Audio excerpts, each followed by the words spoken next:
回头继续来看，针对上山之乱这个事件，台北市警察局长陈家昌早起搁到议会，讲绝对无施压，嘛无干涉。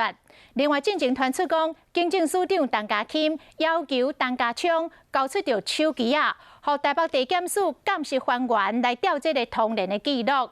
陈家钦回应讲，这是善意，来建议着陈家昌，希望会当化解着外界的质疑，嘛希望外界唔通来误解。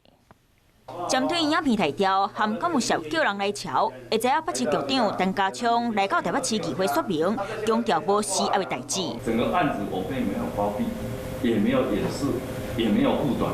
面对外界质疑，陈家昌搁一摆背回。这案的相关联警，我也3个人都移送法办，由地检署来做一个裁断，依照公信陈家昌希望在退休前会当好好处理这件代志。我这时候退的话，接任的人想能够补得上来吗？好像有一点不顾到位了。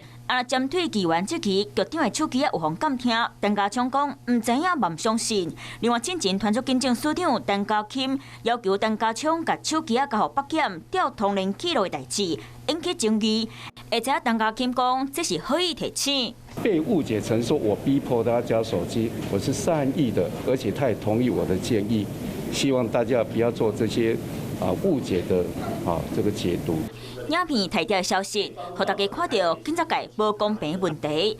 这件代志伫咧短时间内恐惊无要紧收煞。